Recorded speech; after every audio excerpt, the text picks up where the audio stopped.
We are going to be the animals today and get into some Pearl Jam with you all. I'm Charlie, And I'm Cory. and this week we will be discussing Pearl Jam's second album, Versus, 1993. Our next kind of album battle we're doing. It'll be up against Nirvana's In Utero, so that a grunge off, if you A, will. That'll be fun, I think. a 93 grunge off, to say the least. Yeah, Yeah. it was a good year. 93 was a good year, and it had some good albums. None more fitting by title alone than Versus when we're gonna put it up against another album. So this was this pick didn't come out of the title being Versus. This pick came out of it being one that I'll always remember, if not just for the cover art. It's one of the covers that will stick with me forever. But this is definitely an album that has stuck with me forever as well. An easy pick for us to break down for me. Oh, definitely. And yeah, a lot going on with Pearl Jam, and maybe some obsessives are listening, so don't Hey. be too hard on us, please. But yeah, back to 1993. So by that point, Pearl Jam was possibly the biggest band in America, based on album sales. It sounds like the 10 album took some time to really become a big hit, but it soon enough was. And so, of course, the follow up was highly anticipated. And what were you? Yeah, the pressure was on, and it was not easy for lead singer Eddie Vedder. He just like they were recording in this fancy studio, and he's like, no, we're not these people. But it turns out, no, we are these people. We're huge rock stars. He even slept in his truck a few nights to write songs to get that experience. He was at war with himself over the ease of celebrity that came along with 10, because 10 owned the airwaves. I mean, back then you were listening to there's probably five, I don't know off the top of my head, probably five singles that I can count off that album that you were listening to all the time. It didn't matter what radio station you put it on, they were there. 10 was a hell of an album to come up behind, to put a second album out, and it hit him hard. But yeah, he was at war with himself, sleeping in a truck because it was too serene for him in the place where they were recording, and a new drummer on top of that. Yeah, not the You know, longest lasting drummer, but right? yeah, that was that was something fun to learn. I did actually if you have any interest in Pearl Jam or 90s music, I read a very good book called Long Road, Pearl Jam and the Story of a Generation by Stephen Hayden. Came out last year. Highly recommend if you have any interest in Pearl Jam. It has a lot of tidbits about the band and the history and analysis of the songs and how they fit into the context of their generation, because it's so at this point Pearl Jam is quite notable for their longevity, because I mean it's been pointed out they were one of the big four of grunge, and all of those bands have lost their lead singers. Eddie Vedder is the only one still kicking of that, like of the main figureheads of the grunge movement, of those lead singers. We've lost Scott Weiland, obviously Kurt Cobain, Lane Staley, and Chris Cornell. So Eddie's this last one, and that just makes Pearl Jam just a durable band. They're all durable, but like we said, people are in and out. Yeah, And the Pearl Jam is literally durable. They're still doing it. exactly. With a lot of that, with most of the original lineup. I mean, to stay that intact for over 30 years, that's no small feat. Yeah, and from what I've always got from the band, even more so looking into it now, they're so passionate about it that sometimes it has them at odds against themselves, but more so only to push each other into the space where they know they can go. I've always felt that through their music. I've always felt like a connectivity and a super, super burning passion from them. A lot of that comes from Eddie for me, but a lot of it comes from McCready too, who, first hot tea take of the session here, McCready for me is one of the most underrated and unknown to the mass populace guitarists from that scene. If you want to even say from the big four, from that whole run, as far as the grunge scene, there's so much guitar that this world has known from him and doesn't know his face or name. Yeah, it's insane to think about. And I mean, frankly, I'm gonna refer to the drummer on this album as Dave A. I can't pronounce his last name, but neither could the author of the book that I just plugged. So, um, he that was written in the book, so I don't feel bad about it. So it's okay. Dave A. He did not get on with Eddie Vedder at all and wanted to actually be a rock star. There was no sleeping in trucks for him. That Right. just, but yeah, they got into it, but honestly, his drumming just brings so much to the album, I think. And just the overall sound of the band. And I think it's a shame things didn't work out in the long run with him. What are You you gonna do? Now, that's real though. The drums on this album are insane. And being at odds with each other, he's one of the ones that felt great inside of this rock. I won't say God yet, but this rock star life in this serene paradise recording where Eddie couldn't stand it. The serenity that he got from the whole recording process is the opposite. And for me, that's one of the big reasons why it didn't last for him, just because this ultimate difference in like hardcore beliefs and feelings. Yeah. And we will even see those feelings reflected in the songwriting here. Yeah. So there is that. But yeah, this album, after being recorded throughout the winter spring of 93, it was released on October 12th, 1993, to high anticipation. And the band actually didn't, they hardly promoted it because I think they felt overexposed by MTV after 10, and particularly the video for the song Jeremy, which was a controversial video. And that they felt was misinterpreted. So they said, we're just gonna not do it this way and do things differently. But it did nothing to stop the demand. This album sold over 950,000 copies in 5 days, which was easily a record for the time. Still an insane number. That's incredible, especially with no promotion almost. I feel like this album was on like the top selling wall of Sam Goody's, like the top seller of the stores for at least 2-3 years. That you Yeah. saw this album up on the walls and it was going. There back then, there wasn't a CD case that I knew that didn't have this in it. Yeah, it because it did keep selling.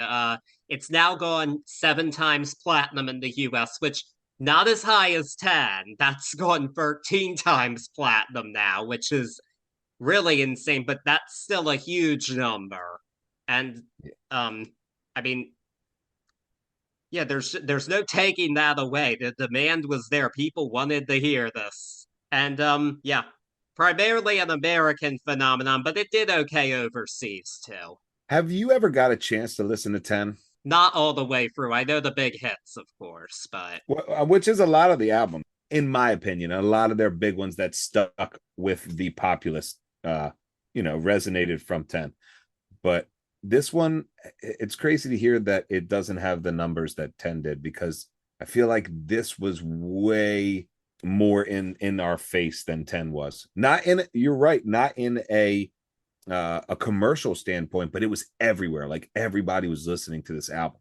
I mean, my guess would just be over time. The 10 songs are so well known, it just had a bit more of the longevity, would be my guess. Heard. Because these songs they're not nothing songs at all. There's a lot of great stuff here, but there's nothing that's quite as well known as Even Flow or Jeremy, which are like the first ones people will think of, I think. Yeah, and this album is way more visceral too. It's way more raw sounding than 10 was. Yeah, Um, and some of that, interestingly, the band wasn't really happy with the production of 10, and they switched producers to Brendan O'Brien, and he ended up doing several albums for the band since after this, but just, and he even remixed 10 later on because they just really? didn't. Yeah, because the band wasn't, or at least Eddie Vedder wasn't too happy with how it sounded. He said like it just wasn't really them, but I mean that's a bold move in and of itself to switch producers after a massively successful debut. You'd think they just want to go back to the same guy again. Yeah, not those guys, not if they're happy, especially not Vetter. He's one of Yeah, those artists that is headstrong and rightfully so in hindsight, or that's maybe not, maybe both, but rightfully so. And he gets it done, but he doesn't. yeah. I mean, he sleeps in a truck. That's one similarity with Kurt Cobain, I guess you could say. Most definitely. Even though Kurt Cobain said the band Pearl Jam sucked, but Yeah, I always held them on different levels of the grunge sound. We'll get into that, but it definitely is terrible to hear either of them say anything bad because they're such Vedder didn't influential really songs. say anything bad though about Better, Cobain. that's another thing I've really learned. Like I've always known him to be tight to the chest, and he's always came across very tight to the chest, but he has the ability to choose his words in the media very, very well, and he keeps it tight to the chest. There's not a lot you can find him blowing off the hook and going crazy in his media stuff. It's Yeah, pretty contained. that's key to being a lasting person in the music business. That's key to it all. Agreed. Yeah. So, with that being said, I'm ready to dive on into verses. This was a different one for me, but I'm excited to talk about it. Hey man, let's get at it. All right. So, the album opens with Go. The guitar riff on this song was actually written by the drummer Dave A.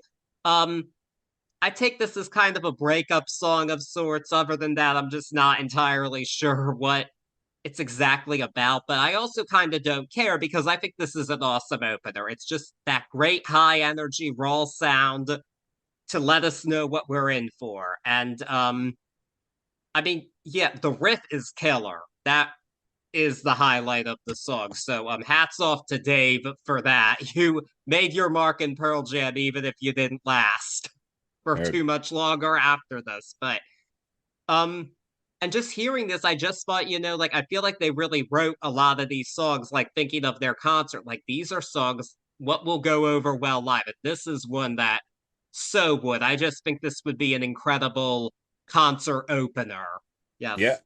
And it's incredible opener to this album, You're totally there with the exact raw energy of a live Pearl Jam, and it sings straight through here. I mean, they come in screaming on this intro. I don't know if you read it, but Eddie had said tongue in cheek that he wrote this song about his truck at the time. Like, don't go out on me. And so if you look at the lyrics, it's pretty funny, even if he didn't write it about his truck. How similar it could be about his pickup truck at the time. But such a wild one. This is for this album, this is such a great choice for the lead, in my opinion, because this creative input came from everywhere. You've got other people writing different parts, but really the whole band coming together and just getting this down. I love that, especially on an album titled Verses. We didn't really speak on it, but like they had even gone on to say that Verses really made them feel what it is to make an album, because sometimes it's you versus the other members in the band in a constructive sense, but it comes from that. So it's great to see all that creative input here from everyone, and such a powerful opening track. Yes. Indeed it is. And before we go on to the next track, I wanted to let you all know to please subscribe to this podcast wherever you are listening to it and leave us a nice rating and review. That would be greatly appreciated. And also follow us on Facebook and Instagram at Turntables and Tea Podcast, and on X, formerly the app formerly known as Twitter, X. Um, at Turntables Tea. That's where we promote our upcoming episodes and just try to stay engaged with all of the listeners out there. And We'd love to do it. We love you all. And I just want to mention that before we move on to track number two, one of the album's most beloved and known songs, Animal. This song actually contains in the lyrics the album's original title, Five Against One. Yeah. And so a lot of people think this song is actually about gang rape. I That didn't come across to me immediately clear, but a lot of people have taken that. It's such a reach. I'm sorry, and not to jump in here, but like it's such a reach, man. It's so crazy to me. I couldn't believe what I was reading when I read that. Like, what? I mean, come on, man. Come on. I mean, you have to reach. Someone has to, for me, in my opinion, someone has to say this song is about gang rape, and you have to be like, oh, I guess, like, I don't know, man. I don't buy that one. That's a weird one. I was crazy to see. Yeah. I mean, I didn't quite see it, but then again, maybe I just don't want to think about gang rape. So that could be that could be it too, because we don't need to hear more about that because it's very sad to think about. But the song though, either way, this is definitely an angry song. There's no doubting that. He's fired up about something. And it's loud and it's heavy. And so if you don't want that, you're not gonna like this. Just flat out saying that now. But I do like it. I mean, heaviness sometimes can be a deterrent for me, admittedly, but I think it works for this song because it is so angry, even if I'm not entirely sure what it's about. He's fired up about something, and it comes through in this composition. And you know what? If he is angry about gang rape, I can accept that. That's a valid thing to be angry about, because who the fuck does that? It's a good point. It's a good point.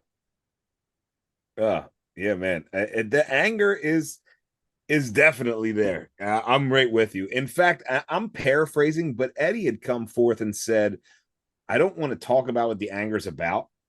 And in fact, and I'm paraphrasing, but he was like, in fact, at the studio, they were like, let's turn up the lyrics so we can hear more of what you're saying. And then they turned them up and they were like, let's not do that.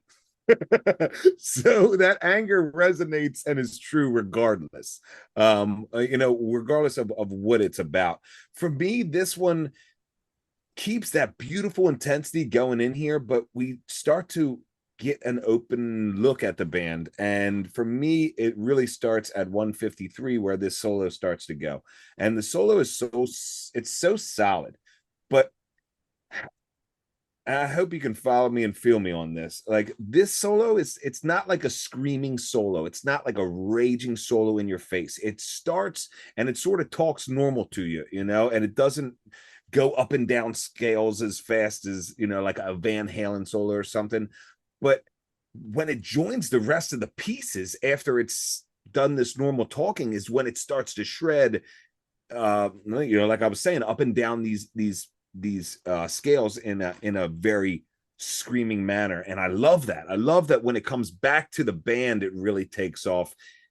It fits so beautifully inside the anger of this composition that way. And I love it. This song, man, this song is a super heavy number two. It's a super beloved song, but it's perfectly put on this album. Definitely agree with you there. But we're going to tone it down a little bit while dealing with heavy subject matter, something a bit more acoustic. Our next song is Daughter. Not entirely acoustic, but definitely stripped down in comparison to the first two songs. And I think this is a good point in the album to do that because they are very heavy songs to listen to. So, and this is definitely about child abuse. That's what the song's about. It's about a girl who gets abused, and it's specifically Eddie Vedder said the girl he's singing about in the song has a learning disability that's misunderstood at home, which I mean that's tragic just to think about. Fortunately, I have struggled with learning disabilities. I was on an IEP for a long, long time. I have one, but I didn't get anything taken out on me at home. And I just can't imagine that pain because dealing with that at school is hard enough having to deal with a learning disability because people think you just don't get it or you don't try hard enough. It's like, no, actually, it's because I have this problem here that I can't really do anything about, like I'm doing my best. And just, it's a really powerful story song. That is it. That's just really what it is. And I think it's an important thing to talk about, and I think it's done really well in this song. And again, I feel the anger here is righteous. Righteous and something that we can only think is so near and dear to Eddie Vedder's heart for whatever reason, because it's something that we see on an inaugural hit in Jeremy, and then Oh, now we're back into another narrative about this learning disorder. Now, this one, when you talk about the child abuse inside of these this child with a learning disorder, I have to say to you that I'm happy that you were born when you were, because this song really resonates, at least for me, in that generation. When you knew that you had friends that were, just not learning at the same speed you were, and you didn't know why, and they were shunned and looked down upon. This is before ADHD. This is before it was really even really talked about like this. So, on that note, in my opinion, he is a little ahead of his time talking about this, and in such a narrative and spot on way, which I've always loved about this song. You know, love the beauty that he brings out of the tragedy in this narration and this composition, but just loving the pure fact that he's there talking about it in such in any way. This song has always been, this song's a bunch of different levels for me, because this song is really just a G chord, like modified. So, as a young man, this was an easy one to play, not an easy one to sing. In fact, if my voice is a bit raspy, that's because I've been singing Eddie Vedder for 2 weeks in my kitchen and on vacation, and it's not as easy as it used to be. But this one sitting in that G is such a genius way to see how you can really bring a composition through on just a few. Don't get me wrong, there's an E minor change later on chord wise that we work with, but it's inside this G for almost the whole song. And then we get this beautiful electricity that starts during the narrative when it's she holds the hand that holds her down. And inside of this narrative, it's such a crazy tumultuous time inside of it, and then she will rise above. Boom, we blossom into this beautiful electric solo. It's just I literally could sing it note for note uh to this day. Such a beautiful one that stays with you. We get back to that acoustic tones again. Um, but here's a place where Dave A, as we're calling him tonight, because I'm not going to struggle with the double Z's either. I looked up the phonetic and tried it a few times, but this is one where his drums are really a crucial part of this narrative, and I really scream through. The raw drums we get later on through this like monologue mantra that this girl is saying to herself are super, super just legendary, in my opinion. And Eddie said it, so I can say it. Like, literally, when he sings The Shades Go Down, it's in his mind us leaving this picture and the shades going down for the rest of the neighborhood, his words, not to see this abuse going on. But the way this song creeps out musically is so beautifully creepy, man. Like, it's just, you're there. As far as Eddie narrating it, as far as the boys getting down on this beautiful composition, and as far as being a listener, it's 100% for me. This is one of those songs that I've always just been in love with, because it's so genius on so many different levels. yeah, most definitely. I mean, you brought in layers to it I hadn't even thought of. This is just, it's a brilliant song. It is. But it's funny you mentioned Dave A, because actually his influence is nowhere more present than on the next song.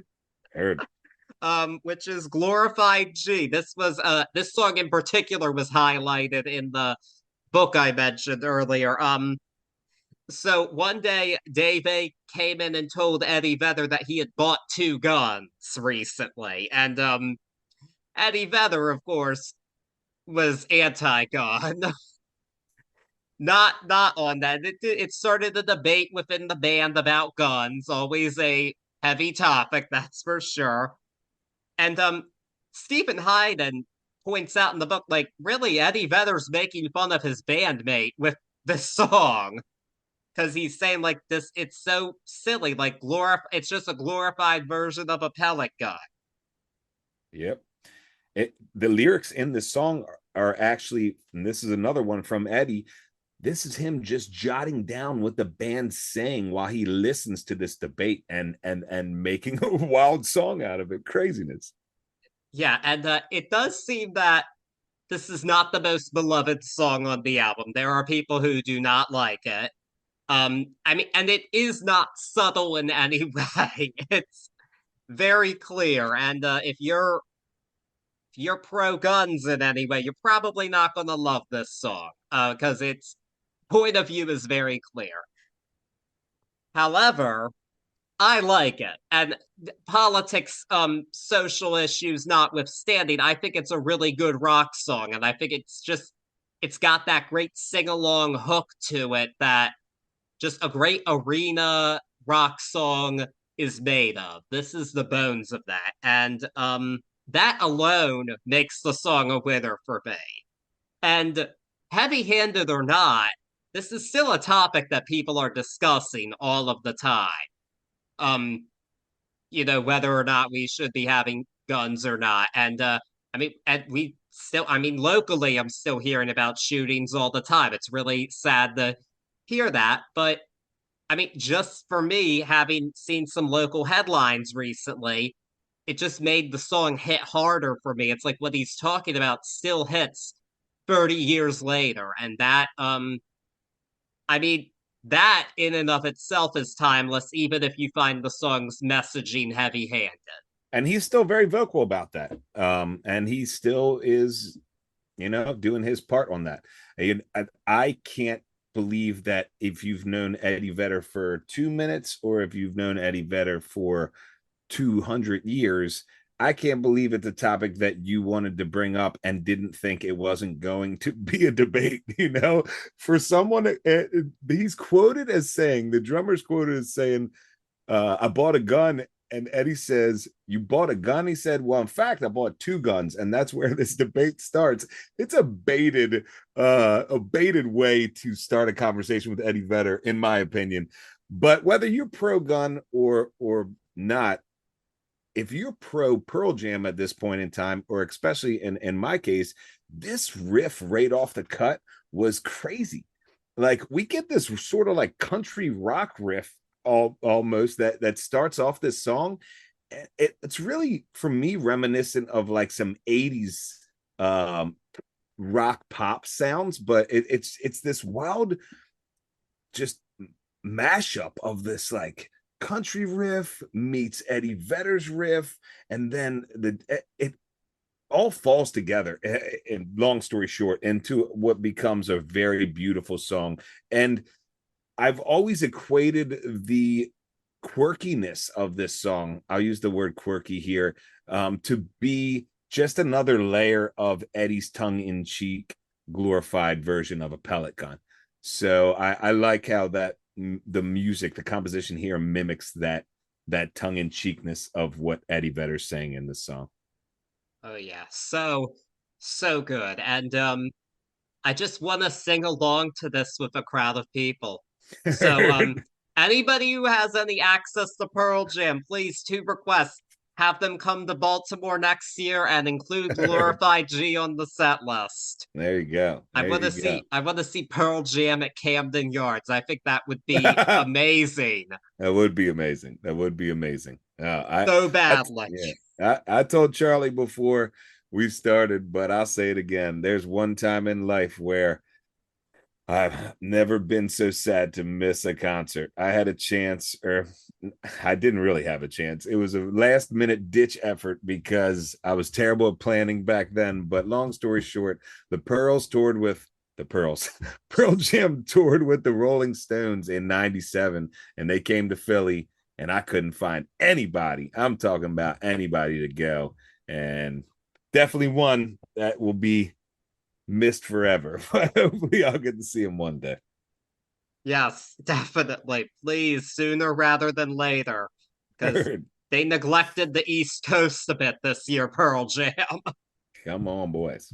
in their thing. But anyway, enough of that. We're gonna actually get back to talking about the album, believe it or not just concerts. So the next song, our track number 5, is Dissident. This is a song about a woman housing a political refugee. Okay, so It's Eddie I Vedder, man. it is, but I just have to say right off the cuff, first off, this is not a relatable song in any way. Like I feel like before this we were talking about very real stuff that even if you, the listener, as an individual, have an experience, you probably know somebody who has. Or like you've come across these things. Like we all deal with guns. We all you hear about abuse, all that stuff. That this it's just such a strange thing to write a song about, I think, because it's so this is like the plot of an action movie, I feel like. Just like some 90s action flick almost. Even yeah, like Demi Moore has her as a refugee in her house. But so there's that.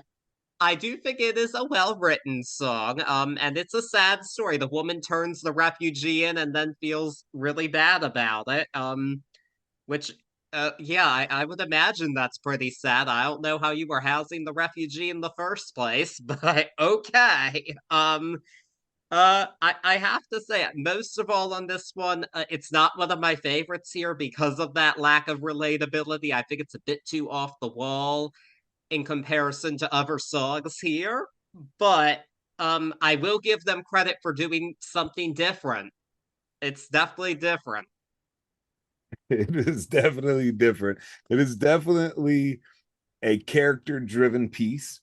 I never knew it was about this back in the day. In fact, I had always projected some kind of girlfriend that was fed up with this guy that she was taking care of on the couch. Maybe it speaks a little bit to my young teenage ways back in the day, but this was always like a weird breakup, not breakup song for me. There was this, this terrible love that she couldn't hold on to. So she folded. But it makes sense now that I know what it was about. Is it relatable in that sense? No. Does Eddie do a good job at painting the picture? I will say yes. Musically, this one, we talk about intro, we talk about the hook first and how that can be important to some songs. This is one of my favorite cases that we've talked about. If Dissident, in my opinion, if Dissident didn't start off with the solo riff, the bam, bam, bam, bam, bam, bam, it wouldn't hit, and it wouldn't, like, if this song started right off in the narrative, it wouldn't make it. So that's super important, and they did a great job there. I This one is one that I've always loved because the Eddie scream yelling in this, when he really gets up there, that's pure Eddie Vedder for me. So this one is it's just that pure feeling of Vedder, and this one holds it up higher than a couple songs on here for me. This one, I love Dissident. It's one of my faves, and now I know what it's about. Yeah, it's a wild story, that's for sure. That is for sure. And now, wow, we've reached our halfway point of the album with track number 6, WMA. This one takes on police brutality, specifically incident Eddie Vedder was a part of. He saw his black friend get hassled while the cops left him alone. And from the reading I've done, this wasn't too long after the Rodney King riots. So uh, police brutality was a big part of the conversation, not to the extent that it has been these past few years with the advent of social media, but it was being talked about. This is, I would say, this is an interesting song. To me, the crazy thing about this song is it's weird to think of this in the context of the gangsta rap era, like that, because this is that time, Yeah. and I'm not going to compare it to that because there is no comparison. This is sung from a completely different point of view, the outsider point of view of, in this case, a white man singing about this. And so maybe it doesn't hit as hard as it would coming from a more first person perspective, but at the same time, nothing's going to change if you don't speak up. And Eddie Vedder is speaking up in this point. The band is making a bold statement here. And what I respect most about this is at this point, as I said, Pearl Jam was probably the biggest band in America at the release of this album, from what I'm reading, and everybody's buying this album. Like, not everybody was buying gangster rap albums. Not everybody had a copy of Straight Outta Compton. This sold a lot more than that. And so it was pretty gutsy, actually, to put this song on an album where your audience might not be receptive to what it's saying. And in that case, I really respect the song. And I think it's an interesting composition. I do think it goes on a bit too long. It is almost 6 minutes. And that is something to think about when all the previous songs were under 4 minutes. So it takes me out of the album just a little bit. I can see that, especially the way the drums come in on this. I can see it, especially on the length. For me, it keeps me invested musically even after Eddie stops narrating and screaming. But I can see how it could definitely take away from the vibe of this album. Yeah, most definitely respect to Eddie doing that here. But speaking from someone from the generation, even as early as this, in my opinion, he was someone that I could hear say that, and it would hold validity, and it would hold context more, not even more so, alongside of me knowing, really everyone knowing. I talked about the tightness to the chest, but you also knew that he was uncomfortable. You knew that he was not really all about the showbiz, and that was, for me, a huge reason why I respected and enjoyed him so much. So that being said, you also knew that if he was talking about something and got behind it, that he stood for, it was real, and it resonated. I'll even say, in facts, in cases like this might be a wild hot take, but he resonates in the same way that Rage Against the Machine would resonate. What I'm saying is, it resonates without it having to be Straight Outta Compton or anything out of the gangster rap being the only ones that said it. So I'm right with you on that. But Eddie did have that validity back then. It's a little bit of the least memorable track for me. It doesn't stick to me like the rest of the album does. That's why I can feel you on it taking you out of the album. Interesting. I don't know if I would call it the least memorable though. I don't think we're there yet. um, Ooh. I, Oh. I don't actually think we're there yet. When it comes to least memorable, but You, I you don't be think that you be careful. You be careful what you're about to say. it's not the next song. I promise. It's not Yeah. All Blood, right. which is track number 7. This is the shortest song on the album actually, and this one is particularly about the media coverage and how they were doing it. And that's something all rock stars have to deal with. So, of course, they've got something to say about it. And when you're this grunge anti rock star, of course, you're going to be like, oh, I can't stand how they're talking about us. And even though you are putting yourself out there, I do think reading his quotes about it. I think Eddie Vedder did have a point by saying like they're comparing us to all these other bands. I Yep. mean, even though that's kind of what we're doing here, but he is correct. There were naturally a lot of Nirvana comparisons, especially when it came out that Kurt Cobain said he thought Pearl Jam sucked. Right. And the other one that I learned more about was when the Stone Temple Pilots came onto the scene, they were accused of ripping off Pearl Jam. And so Eddie Vedder's just kind of like, that's not what we're here to do. It's like, Yeah. we're that's just we're not here to compete with other bands. Why are you focusing on this? It's so silly, is where he's coming from. And so in that case, I think that this is very cool. And I do like the song is a little funky too. It is. I do get that this is an angry song. However, I did have to say Eddie's screaming on this one doesn't really work for me. It comes off to me a bit like he's trying to do like a James Hetfield impression, and Eddie Vedder's a great singer, but he's not he's not a metal singer. He's not James Hetfield, and I don't think he should try to be. Um, but I can't say it really takes me away from it all because it's not a long song, and it doesn't take me out of things, and it fits in with everything else here, so I can't knock it too much. But not my favorite here, but it doesn't kill the album for me. So there's that. Yeah, it doesn't kill the album for me. WMA might not be the most memorable for me on the album, but Blood for me is a quick thought. It's a Yeah. quick thought, it's a full thought. For me, this is right off the cut. This is like what I think about it when I think about a mosh pit opening up. I mean, it's just that kind of mosh pit jam until it gets a little funky. It's crazy. Here you go, right out of my notes. Eddie screaming here at first seems super forced.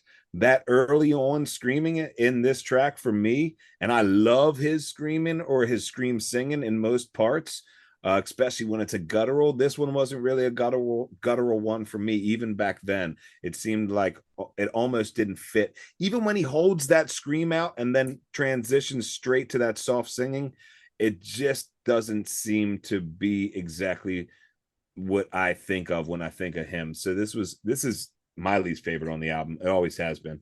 Yeah. It's a toss up for me between this and another one later Yep. on, actually. So, but that one later on is not the next song. Not at all. No, no, no.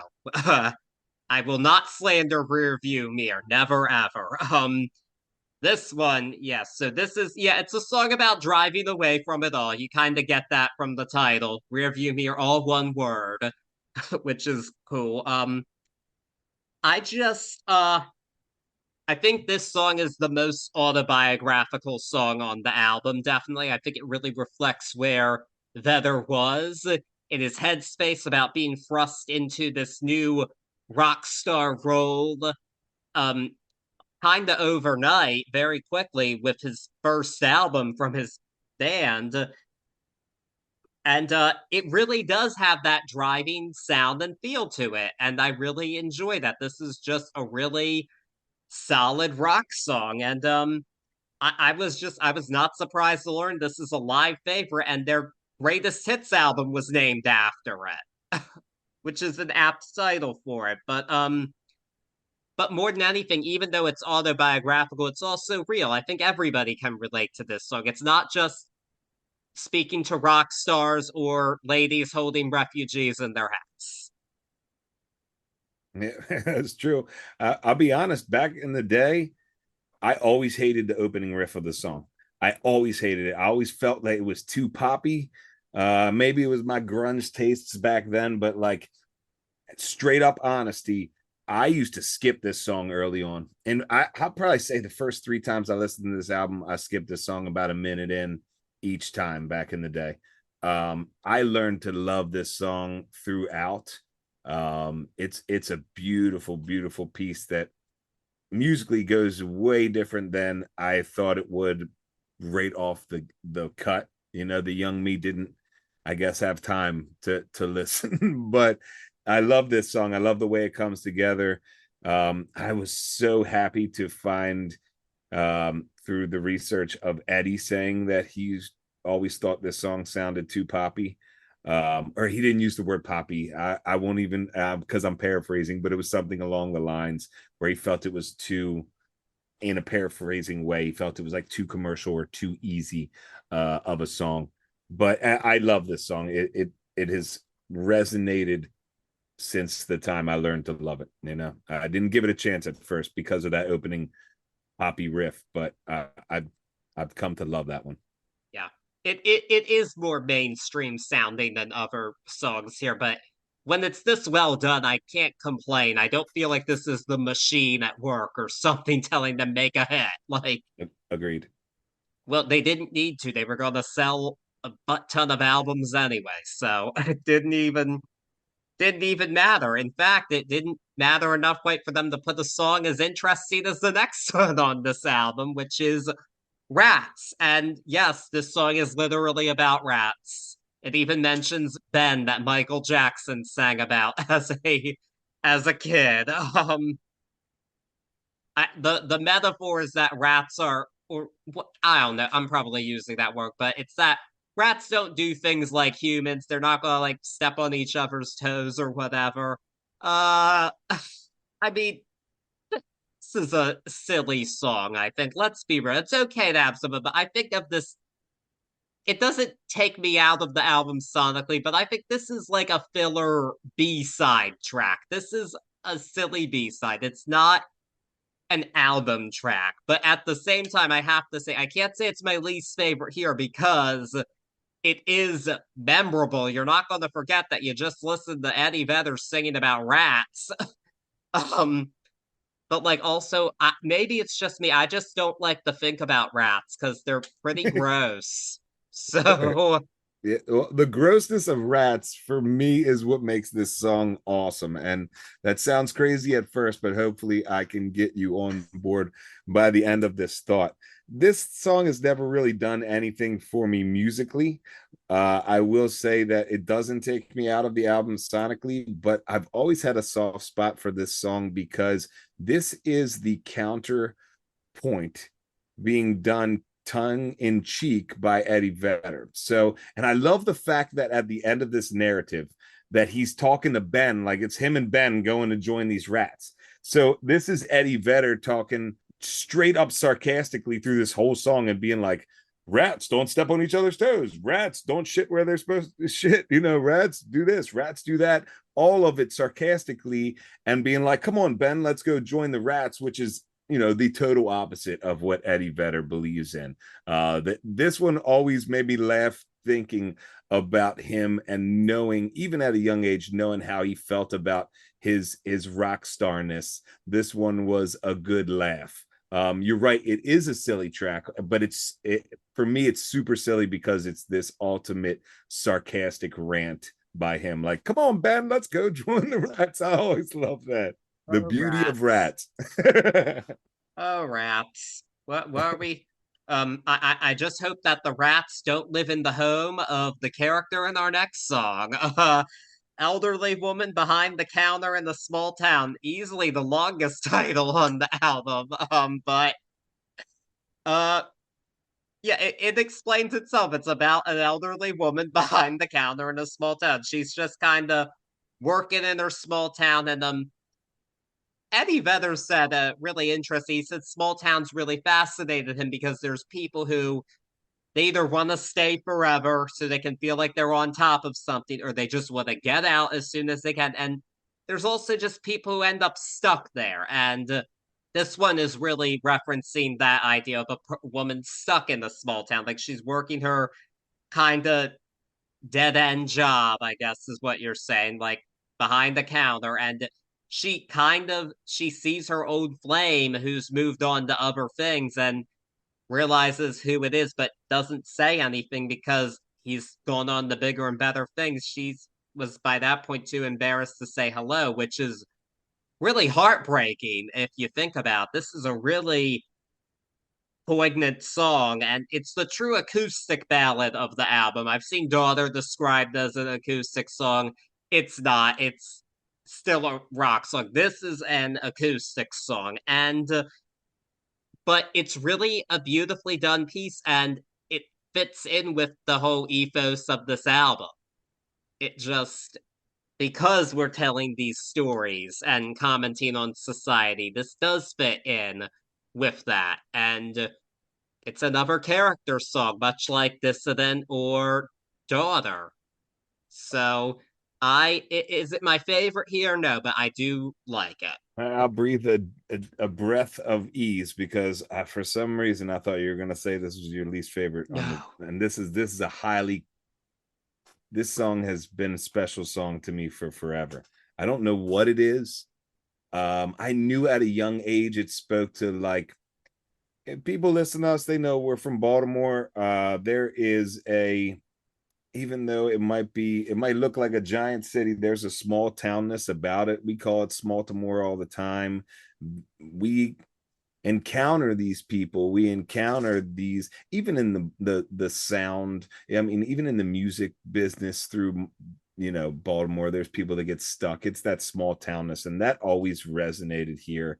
But the most love that I have comes from this, just, and it's so wild because I found out looking it up and reading about it that Eddie had said he wrote this in 20 minutes, like in a morning coffee, and was just strumming, which makes sense because it's not in order, but it's like a GDAC run, such a simple, beautiful song, but so insanely character driven and so insanely powerful. The guttural scream, I won't even say scream, but the guttural sound of when he hits "I just want to scream hello" has brought me to tears millions of times through my life. That, like, I could, in a happy way, in a sad way, just in a feeling way, this song has always spoke to me on that level. I used to catch shit all the time back in the day because this is like, in all honesty, this is the track that I used to go to every time I turn this on. And people be like, "Come on, man, there's so much other good shit on this album." I'm like, "I know, but like, this is my song." I've always connected this one. I really love this. Such a simple, beautiful composition. And God, man, you're so right. The true acoustic album, the true acoustic song on this album. Yes. But I just realized something. Guess who could be the elderly woman for Baltimore? Who? Miss Betty. Yeah, heard that. Heard that. That makes total sense. Yeah. It's when you meet characters like that in life, Yeah. that, you know songs like these really Yeah. resonate. Yeah, I grew up there, down in Baltimore growing up, just on the alley, knowing older ladies just like this, or just knowing people like this. It's such a neat song, Yeah. such a connecting song for me. The lady I mentioned, she's not quite as soft as this woman in her beliefs or demeanor, I don't think, but Yeah, she's the it's Halloween hater. yeah, but just like this song, those hometown ladies are always a little bit approachable, and this song is super approachable, and not in a bullshit sense of like it's a machine made thing. It's just a natural beauty on this one. Nothing on this album is a machine made thing. Thank Of goodness. course, of I'm course, very this is like, happy to say that. yeah, this is like the first album ever that at least I haven't started going off on a machine rant. So, and I believe it because I believe in Vetter and I believe in his way of doing things. I Yeah. know that's how he did it. Yep. But even if it's not the machine, it doesn't mean they weren't thinking about the last album when they made this, which applies to the next song, Leash. This is written about the same subject as the song Why Go from 10. And in the book I read, Long Road, it was described as a call to arms song like Rear View Mirror.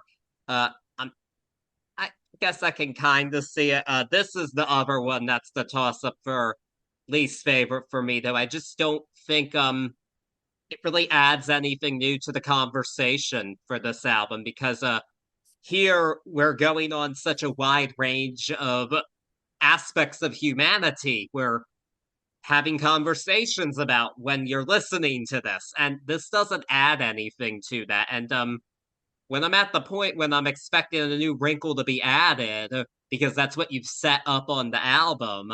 When you don't, I'm a little disappointed. I'm not saying this is a concept album, but still, it just doesn't, I wouldn't say it doesn't fit in, but it doesn't add anything. And I don't think it's especially memorable, unfortunately. Yeah, it's crazy that we're talking about the machine going into Leash. And I have to say that I end up and always have ended up clumping Leash and Indifference together, Leash and the next track together, because I feel like they're in the same sort of narrative. So it's wild, and I love the feeling that you have here, because I think it's a very, very widespread feeling as far as where the album goes. I it's wild that this didn't stick the landing, because for me, where we are in this album, the next wrinkle is really this out of nowhere look at Vetter being fed up with everything. And he's done such a great job going through all the things that he feels powerful about and these beautiful character driven pieces.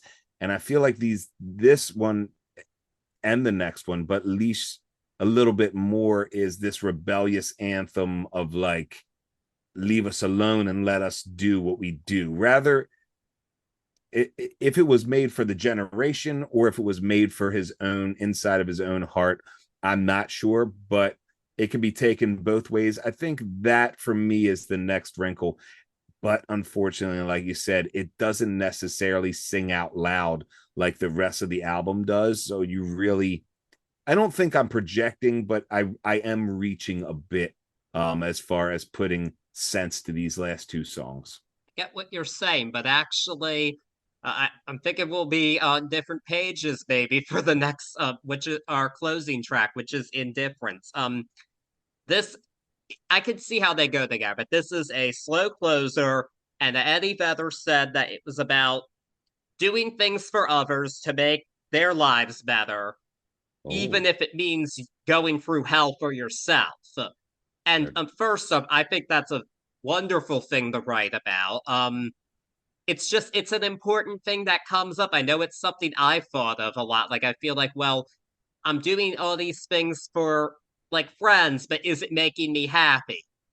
It's just a very real thing to think about, and I think it's beautiful that he put it in this song, and that it's a very raw song. This is naked emotion everywhere, and you're just wondering. He's just wondering what difference it makes. That's why it's indifference. And I mean, I think this is a stunning closer, especially when you add in the funeral organ in that regard. And just it gives me chills. This one gives me chills in the best way possible. And that I have to give it respect to. I did want to know Stephen Hyden, the author of Long Road, he compared this to a Bruce Springsteen song called Wreck on the Highway from the River album. I don't know that song, but now I'm interested in listening to it because I mean I don't know if it was an inspiration or not, but I really enjoyed what he had to say here. And yeah, that's really it. I think it's a beautiful closer about a very real topic. yeah, no, I'm with you. We're not on the same, we're not on different sides, and I'm sorry if I made it sound like lumping them together made Indifference in a lesser light musically as Leash. That's not what I was going to do. For me, more so, this lends this same type of thought process, like you were saying, where you're doing. I feel like Eddie was, and I don't feel like. I mean, it's written, but back then, I felt this sort of nervous Eddie, man, and he's finishing off this album saying exactly what he means and exactly what he feels, really. And that's, is this really resonating, is this really making a difference? This speaks only to the machine for me, because, or more so to the machine here for me, with the line, swallow poison till I grow immune, scream my lungs out just to fill this room. Like you can hear him be talking about himself in this track. it is such a stunning way to end an album. It's such an open way to end an album and a truthful way to end an album. And I expect nothing less from Eddie Vedder in that sense. I really am happy that it closed out on a introspective, somber look than if it would have ended on, a live banger, because we got all that and we feel this. I feel I feel like we feel this more being here on the album than anywhere else. And that's why it's a perfect closer. Yes, most definitely. There we have it. Versus. What a ride. I really enjoyed doing this one. Even if grunge isn't my comfort genre, I really enjoyed talking. I think the genre just naturally leads to great discussion. And I think this was a great grunge discussion. Um It definitely does. It definitely yeah. does. But with that being said, now let's just tally it up. What's your grade for the album? This one from front to back, a wide range of emotions like we've talked about throughout, and 98% of them perfectly done and perfectly set and perfectly put into composition, whether it be the screaming vocals of a young Eddie Vedder or the genius that is sometimes unsung by the band that we know as Pearl Jam. This one hits all the way. I know I say it all the time, but this one is one of the ones that is just in my heart, and it's a very easy for me to be like, oh, it's an A+ album all the way through. Very super critical, down to it, nitpicking this album. I give it an A. That is very fair. I didn't grow up with it. I am going to give it a B plus. Which that's really good for me for a grunge album. I think I really found myself enjoying just the Eddie Vedder's songwriting. I think is really incredible, frankly, and I just think this album does what it needs to do. It does what it sets out to do, and it's a beautiful album. And definitely my favorite grunge album we've covered on this show. I think it's like the third one we've done. This one's definitely the best for me, and I would like to discuss Pearl Jam again after this. I really enjoyed doing it. So hopefully sometime in the future we'll be back with Eddie and the boys. I'm always down. I'm so happy to hear you have a good time with this album. And I have to say, I was super happy to talk Eddie with you, because I know, and we talk about all the time, how much of a lover of the singer songwriter you are. And Eddie is just one of the ones up there, especially Yeah, coming out of this era. He's a prolific songwriter. most definitely. Most definitely. And I loved to see him at Taylor Swift's Seattle show. He was there. I loved to see that. No shit, what song they do? They didn't sing together. He just Oh, attended it. you got my heart skipped a beat for a second. That would have been, oh, that would have been, no, but he was there. I was like, That's some that's shit. perfect. Him at the Seattle show. That's just perfect. That's amazing. Good for him. Good Yes, for but him. we won't be. We're gonna keep it going. We have the battle royale, the other grunge bigwig next week, Nirvana and their '93 album In Utero. In utero.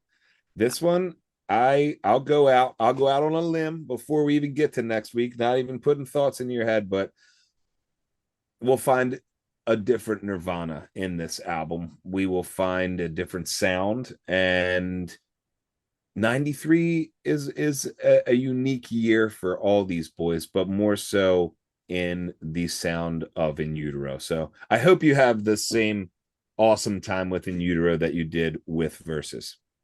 We shall see, but so far I have one good impression so far because I heard one of the songs on an awesome show I just watched called Succession. So Was it Heart Shaped Box? rape me. Wow, on Succession. That's Yes. that's one that's not in circulation too much anymore, Oh, but a beautiful piece. Not it not giving away too much. it was used brilliantly in the show. Awesome. That's all. We'll talk more next week though. Heck But yeah.